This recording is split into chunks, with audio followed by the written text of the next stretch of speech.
Hi there, and welcome back to another episode at Station Road. Now, just for a change of scenery, I'm now actually out in the garage and have Station Road just to my right.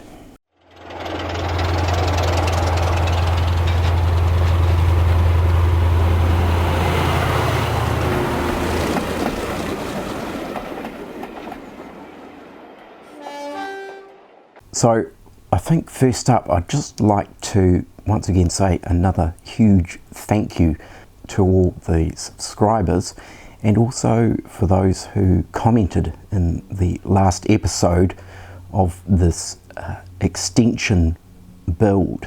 Now, some may recall that in part 7 it sort of touched on the diode matrix and how that's all going to work the fiddle yards using the method of root selection. So rather than call this part 8, I thought I would call this part 7.1, because really it's an extension of part 7 where I sort of go into a little bit more detail and explain the diode matrix and how I wired it up with the diodes with the terminal blocks and the wee small panels that I made up. So we're in for quite a good session here in part 7.1. So if you want to grab yourself a cup of tea, possibly even something stronger, and sit back and relax and see what adventures took place. So the diode matrix section of this video was actually recorded just over a week ago, and then I actually set up the diode matrix panels under the baseboard and actually began wiring up all the points plus the control panel. And once I did that, of course, the inevitable testing takes place, and unfortunately during the testing it didn't really work as I originally intended it. Now, the interesting thing is that I'd temporarily connected up the point motors and the control panel with the diode matrix and tested it prior to the installation, and it all actually worked perfectly well. So therefore I thought, let's just go ahead and install it.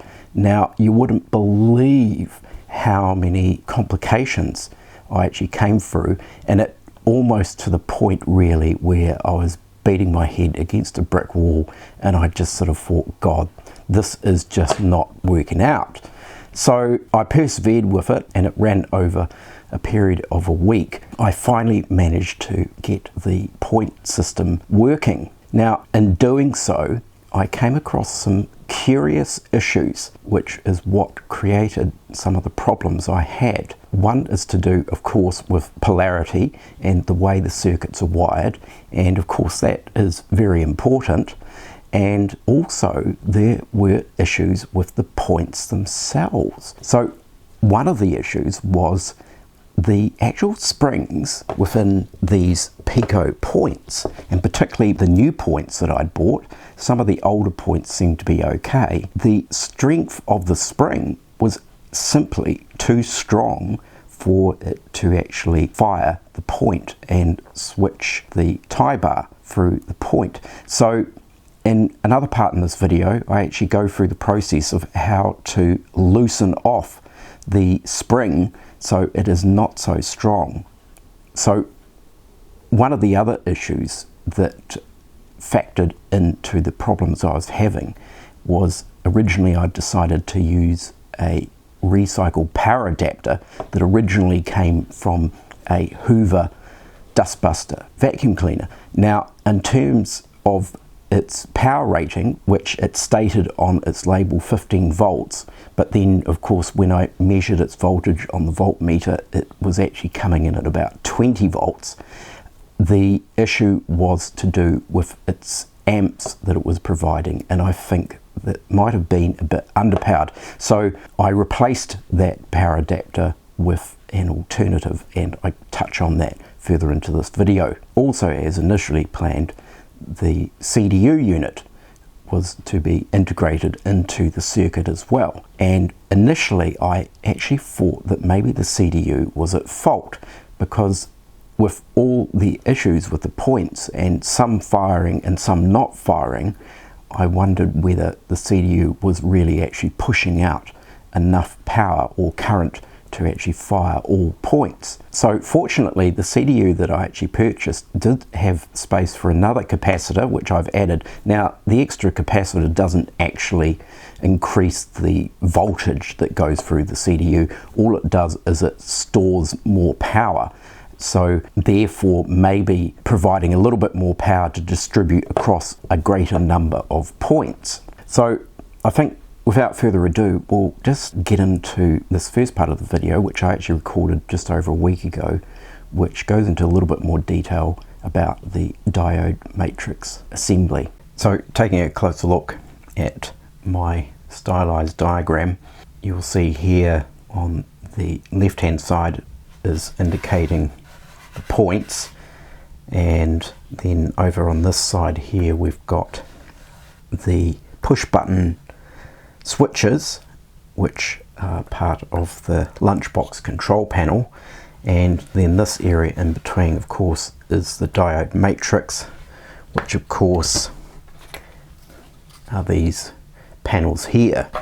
So essentially I've wired this up so that we've got our common coming in and then connecting in through here. We've got a 20 volt power supply and also a CDU connected in here. So this is our CDU, which will be included into the circuit, and it works very well. Has a little wee LED to indicate when it is charged, and I'm powering that with a 15 volt DC power supply, but it actually produces about 20 volts, or just over 20 volts DC. So that's an ideal voltage to fire the point motors and also send that voltage through the CDU. So I think I might have mentioned this in previous videos. Whenever I end up with a spare one of these from some defunct appliance, I always save these power packs because you just never know when they might come in handy.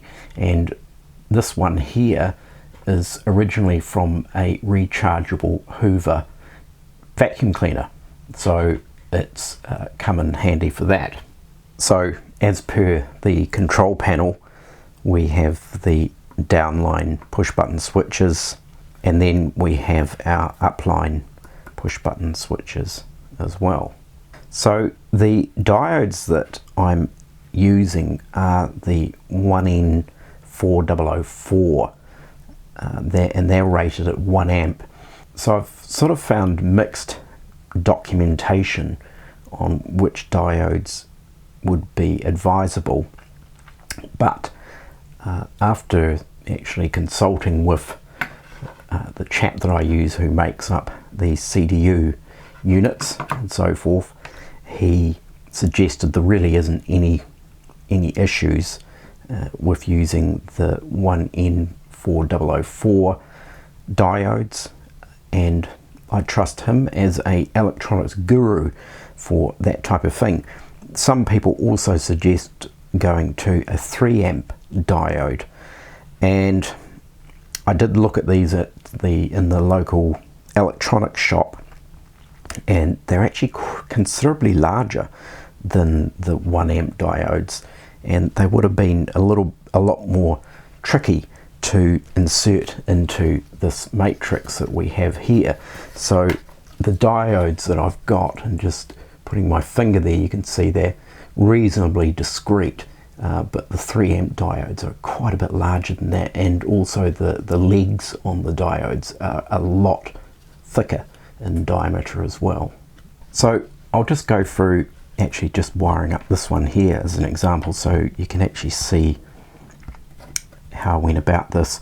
And a lot of people have actually commented on the previous video that I should really actually slip some heat shrink over the wires or the legs of the diodes, and I've sort of looked at it and I thought, I mean, it would make it a lot more fiddly to deal with, and I just don't see any way that I'm going to end up with these cross connecting, the wires that come out of the diodes is actually quite a stiff wire, so it's not really going to sort of flop about in there. And although maybe in some still photos it might have looked like these are actually connecting, but really at the end of the day they're not actually crossing over or touching each other in any way.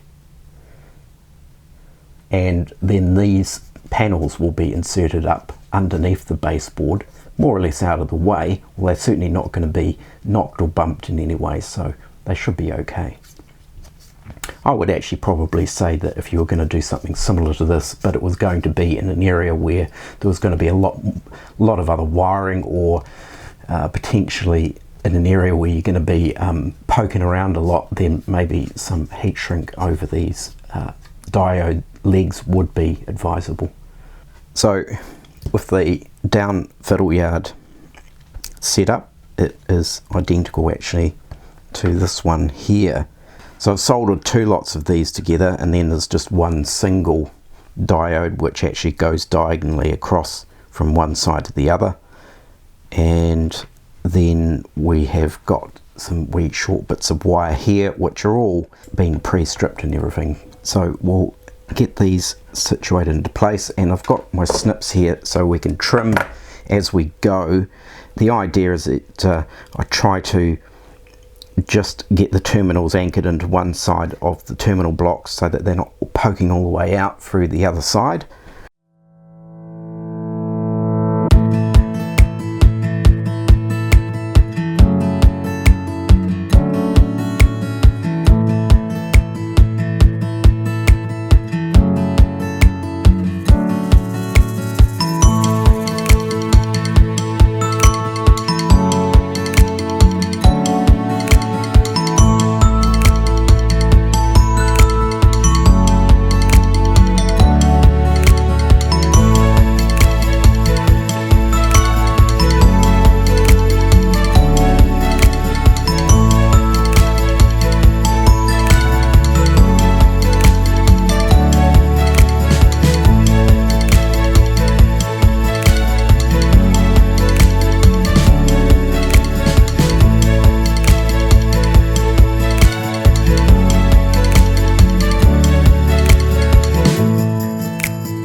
So there we have it. So that's the down fiddle yard matrix assembled, which is essentially identical to the up.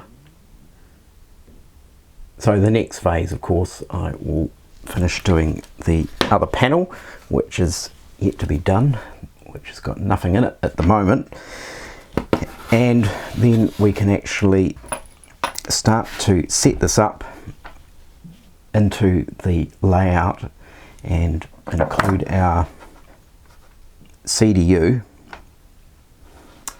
and the Hoover power pack. So I hope that wee part of the video may have been helpful in sort of explaining the diode matrix in a little bit more detail. So after I'd actually assembled all that, and as I mentioned previously, once I'd actually installed those diode matrix panels under the layout and tested them, I came across a few problems, but some were my own error. But interestingly, one significant issue was the springs in the Peco points, as I mentioned. So we're just going to flick over now and I'll run through what I did to solve that problem. And interestingly, it is documented on the internet where other people have had issues with the springs being a little bit too strong. Now, this is different from those who use tortoise or cobalt slow motion point motors, or any other brand, for example, because in those situations you actually remove the spring altogether. This is for the solenoid point motors, incidentally also made by Peco, but not strong enough to throw the newer points, which seem to have very, very strong springs in them. So let's just take a look at this and I'll show you what I did to solve this issue. So I have two different types of Peco Point here, and I believe this one here, which I purchased recently, is the latest version with the tie bar system, and this may have been a previous version. So if we take a closer look at this, you can see just in here there's a little plastic plate and some tiny little clips either side, and then of course the spring located in here. And then on this version here, it's very similar, but the way the plastic plate is secured over the top is with these little tabs that you bend over. So with the more recent version of the Point, just using a pair of tweezers, if you push this cover in towards the tie bar, you'll see that it sort of has some movement in it, and so it's a case of pushing it in this direction towards the tie bar while also lifting up at the back end. And it pays to have a finger down on top as well while you're doing this. And some can be really easy to get out, and others can be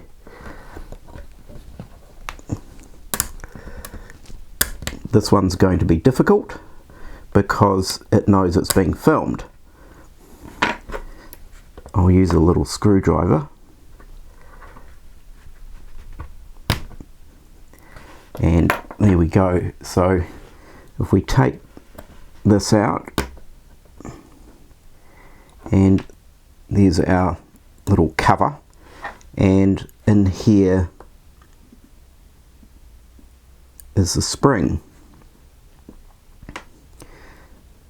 Now you've got to be very careful with these springs, because if you pick them up with tweezers in an insecure way, they can just fly off anywhere. I had one that went flying off yesterday and I thought I'd lost it forever, but actually I found it this morning, so that was quite good. So what we're left with is in here, in the tie bar, there's a tiny little wee notch. So the spring for the tie bar doesn't actually go through an enclosed hole. It actually slots in to a notch in the tie bar, which makes for reinstalling this a lot easier.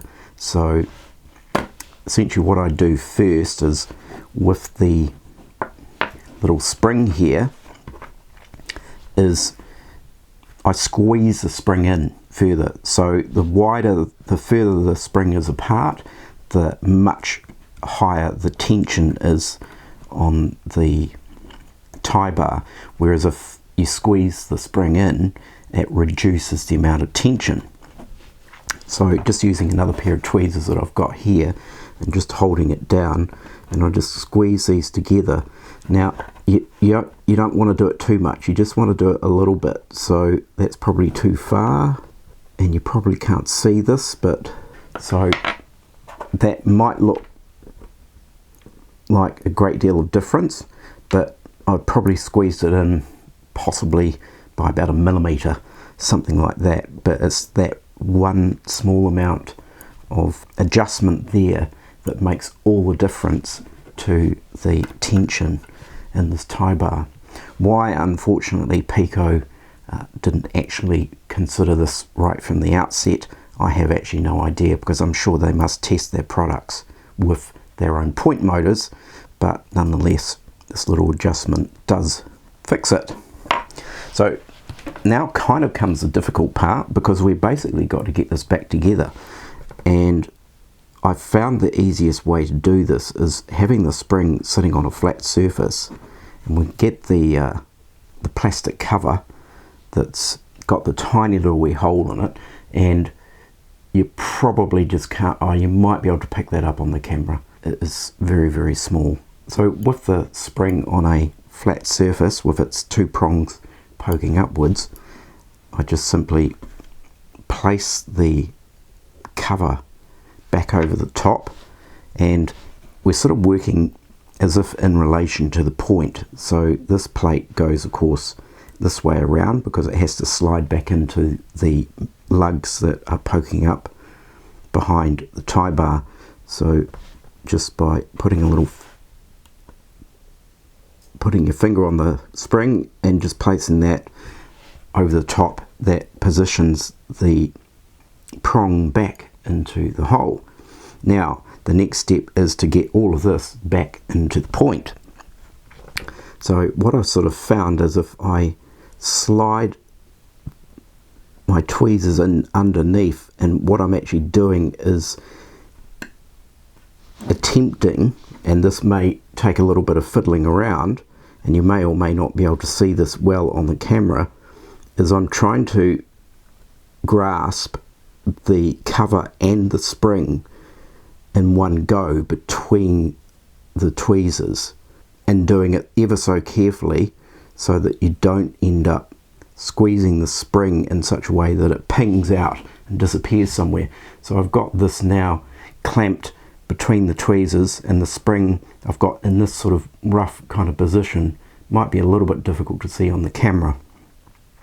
So now that we have that situated like that, it is then a case of sliding this back into position. So I set the point rails to the left, so we've got that hard to the left, because then that brings this little notch that's in the tie bar more into the center of the point, and it is a case of positioning the other end of the spring into the notch in the tie bar, making sure that those tabs are actually sort of more or less lined up.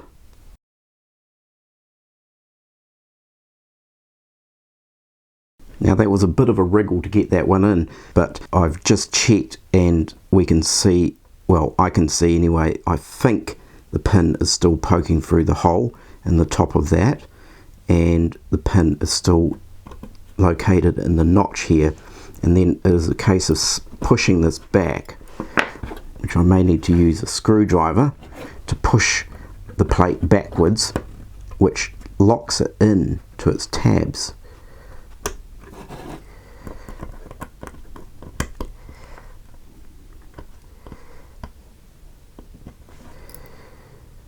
And looking at on the angle that I can see here, I can just see the tip of the two spring prongs, which have got a little bit of a shiny tinge to them, so I can see that they're actually in there. So that's all back and assembled, and we've now successfully loosened off the tie bar, so there is not quite as much pressure that is needed to flick the rails. So this one here is a little bit different, and in some respects it's a little bit trickier, because essentially what we've got is we've got these little tabs here, and there's one there and the other one is there, and they've got to be prized up, and then this whole cover comes off. And as you can see, once again, you know, there's quite a snap to this particular point, and just feeling the tension there, it would take quite a bit of effort just to flick that over initially before it reaches a point where the spring will push it the rest of the way. So it's just taking that sort of strain off that. Now with this one here, we have to use a craft knife of some sort. It just needs to be thin enough to actually get in here and lift these tabs up. So that's one.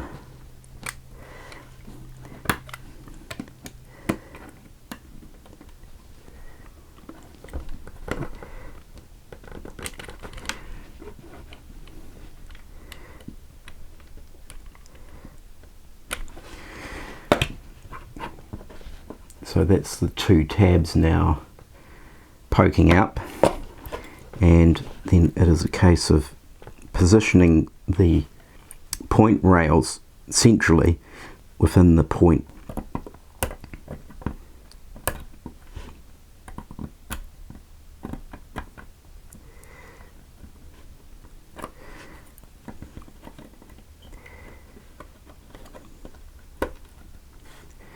and that is the cover for this particular type of point. So it's, you know, it's got a bigger cover, and then you've got these tabs here, and once again same spring, just slightly different cover. So as you can see, you know, that's quite wide. Now I did a spring yesterday. This is the one that disappeared and I found it, and you can just see the slight difference in the width that the two prongs are apart. So we are talking only a very, very small adjustment, because you don't want to squeeze it in so much that there's really no tension left on it at all, and you find that your rolling stock and locomotives can snag and trip the point rails. So as you can see there, it's quite minor an adjustment. It doesn't need to be huge. I'm only talking maybe a millimeter at the most. So we'll squeeze these together,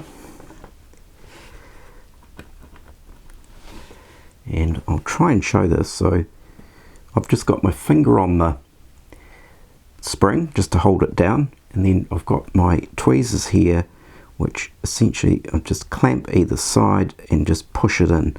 And you can see there I've probably gone a tad too far, so we're just going to pull that back out just a tiny little bit, and that's probably about what we want.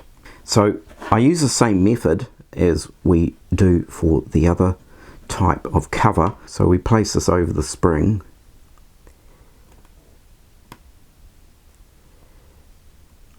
so we've got that sitting over the top like so, and then it's a case of sliding tweezers in underneath here and clamping it, and so we sort of end up once again situation like that with the tweezers clamping the cover and the spring together. And then this one's a little bit different. Rather than pushing it in, I've got to slide it down and get the spring to line up with the notch in the tie bar.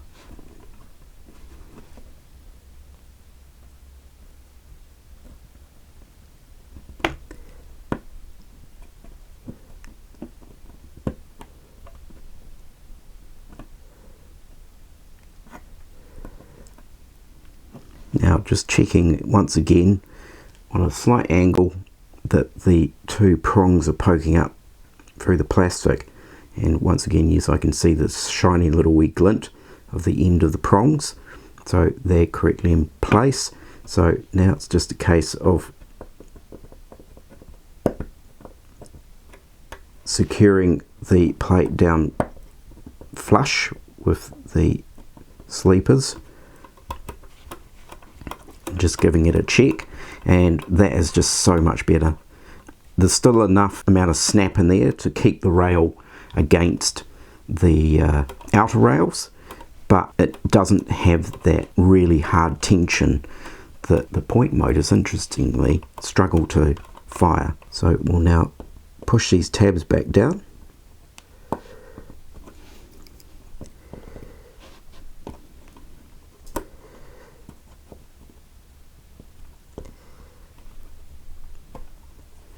And we've got to make sure that the tabs are down nice and flush, because we don't want the point rails snagging on them. And there we have the other point. So that now still has a little bit of a snap to it, but it's nowhere near as strong as it was previously. So I hope you found that wee exercise helpful in resolving the spring tension on the Peco points. Interestingly, when I tried searching for potential solutions, I did find a lot of people commented to say the solution is to ease the tension on the spring, but I couldn't find anywhere where someone actually demonstrated or even at least showed pictures of how you actually ease the tension on the spring. So there we have it. I certainly hope that exercise was helpful. So in the next clip I'll show you what I've set up under the baseboard with the diode matrix panels and the CDU and so forth, and we'll also show a wee demonstration of the control panel and the points in action and all functioning as they should. Now, I've only done one end of the fiddle yard points. I've yet to actually wire up the other end, but I thought if I can get one end working, then I know what to do for the other end. So this is the brains behind the fiddle yard point control system, and as you can see, I've now mounted up the matrix panels onto a larger panel which is now situated under the baseboard. So I've wired up one side, this side over here, which operates all the points down at that end of the fiddle yard, and of course this is yet to be wired up at this end. So down here we have our CDU, so that's that hooked up there, and this is the power supply for the CDU. Now originally I'd intending to use a power adapter from an old Hoover cordless dustbuster, and although the voltage was reasonably okay, it was very light on amps. I think it was 150 milliamps, so I sort of thought that it might be a little bit sort of underpowered in terms of current, so I actually went out and bought this power adapter, which is a 24 volt 1.25 amp power supply. So it's just got that little bit of extra kick in it. So as I mentioned earlier, one of the issues I encountered is in this matrix here, I'd actually wired up one of the diodes the wrong way around. Don't ask me how or why I did that, but it is incredible how one diode around the wrong way can cause such a nightmare for trying to figure out why it wasn't working. It's also actually critical that the output from the CDU, the polarity is around the right way as well, because I've also accidentally had that wired the opposite way, and it really only gives you function for half the amount of points. I didn't think it really mattered initially, but it's important that the positive actually goes to the switches and the negative goes to the common wire of the point motors. You'll probably see this white box up here. This is just a USB power adapter, which of course is what the LED lights on the underside of the fiddle yard are actually connected to. But I'll just set up the cameras now. We'll place one camera looking at the points and the other one focusing on the control panel, and hopefully you'll be able to see through a split screen I'll do the points changing as I push the different routes on the control panel.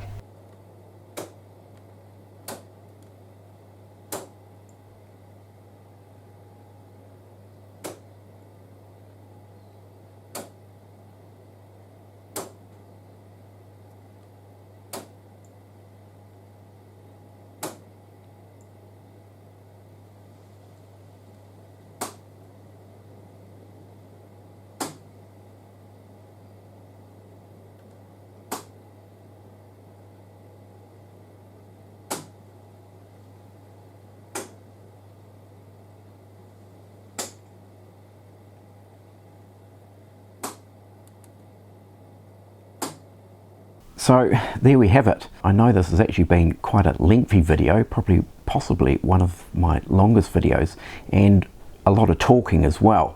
But I do hope that through the experiences I've had with assembling this fiddle yard and getting route selection point control operating, that it has been useful and helpful to those who are not familiar with how to set up such a system. So from this point I will be wiring up the other end of the fiddle yard, but I need to take the points out at the other end so that I can ease off the tension and the springs in those points as well.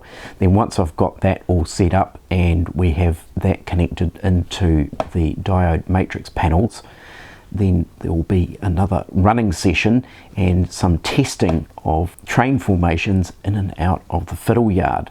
So that I will include in the next part in this series. So I'll leave it there for now. Take care everyone, do look after yourselves, and I will catch you next time. Bye for now.